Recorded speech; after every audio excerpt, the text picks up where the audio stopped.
Hey, welcome to EPN. My name is Victor Lucas, and we bring you the latest in everything cool every single day. Today's rundown is going out to our old friend Kevin Smith, who's been on EP a ton of times over the years. He's an awesome dude. We wish him well, and we got you this rundown, Kevin. Another weekend has gone by, and Black Panther has broken another record. Marvel's hit superhero movie had the second biggest weekend in history, taking in $108 million domestically. The only other film to have a better second weekend is Star Wars The Force Awakens at $149 million, although that was during a three-day weekend over the busy holiday season. Still, this is a huge win for Marvel and the cast and crew behind Black Panther, and further cements the film as Marvel's biggest new franchise. The success of the film pretty much guarantees that a sequel will be coming in the next few years, and don't be surprised if you see Black Panther pop up more often in other Marvel films. This also makes it more likely for Marvel and other studios to greenlight more movies with ethnically diverse casts. Before Black Panther came out, many assumed that a movie headlined by a black superhero wouldn't connect with audiences, so Black Panther has proved them wrong.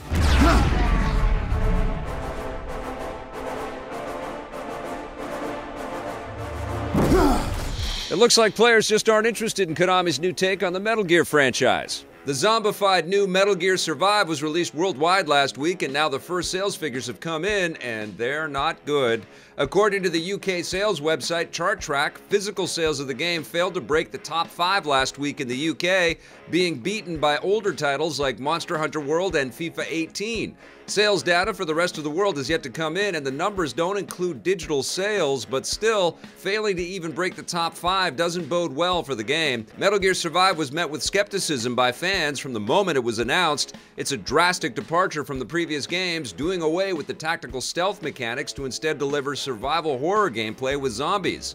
It's also the first Metal Gear game made since the highly publicized split between publisher Konami and Metal Gear creator Hideo Kojima, something that was guaranteed to put fans on edge even before the gameplay change. It appears that the skepticism even found its way to the game's development team. Several players have discovered what appears to be coded messages in the game trashing Konami and praising Kojima. Hopefully this isn't the death of the Metal Gear franchise. There's something strange coming to your neighborhood, so I hope you ain't afraid of no ghosts. Sony has announced Ghostbusters World, a new augmented reality game for smartphones that's basically Pokemon Go, but with ghosts instead of pocket monsters. Players will use their phones to search out and discover ghosts hidden throughout the world around them, and then capture or bust them, which will hopefully make you feel good. Yup, it looks like Pokemon Go. Sony hasn't revealed a release date for the game, but says it will be coming soon to iOS and Android devices. This is just one of countless new augmented reality games on the way. Thanks to the success of Pokemon Go, every publisher in the world is rushing to embrace AR gaming, so expect to see more titles like this pop up on a regular basis. Bring, bring, bring, bring, banana phone. Nokia is giving users some cool 90s style nostalgia with a retro style phone. The tech giant has announced the new 8110 4G smartphone based on the classic Nokia 8110 slider or banana phone that was first released in 1996. The phones had a cool design where the bottom pops out when you talk, and they saw the peak of their popularity in 1999 when they were used by the characters in The Matrix. Morpheus. The new versions feature a similar design but also include more modern smartphone features like texting, apps, and an HD screen. If you're looking for a smartphone that's a little more modern, Samsung has announced the Galaxy S9, the latest iteration of their flagship smartphone line. It comes in 2 different versions, the S9 and bigger S9 Plus, and the main selling point for both is the camera. They promise to have the best cameras yet on a smartphone, complete with next-level slow motion and dual aperture that allows users to capture photos and video no matter how bright or dark it is. The S9 is also built with AR in mind, allowing you to turn yourself into an emoji.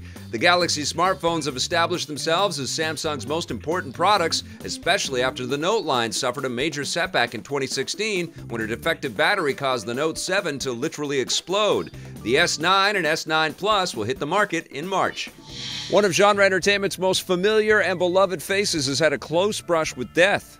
Last night, during a live stage show in California, filmmaker Kevin Smith suffered a massive heart attack and was rushed to the hospital. Writing to fans this morning, Smith says that he had a 100% blockage of his left anterior descending artery, and if he hadn't canceled the show and gone to the hospital when he did, he would have died. He jokes that he's still above ground for now, and hopefully things will stay that way. Throughout the years, Kevin Smith has been very open about his battle with obesity, and in 2015 announced that he had lost 85 pounds after realizing that his weight would lead to health problems like the kind he has just suffered. We've interviewed Kevin Smith several times over the years, and he's always been awesome. We wish him the best of luck and a speedy recovery. That wraps us up for the rundown today. Thank you so much for watching. We'll be back again tomorrow with a brand new episode for you. But in the meantime, we got lots of other content for you to check out, including my recent top 10 at Toy Fair 2018. If you dig our stuff, don't forget to hit subscribe, that little bell, and if you're so inclined, that sponsorship button too.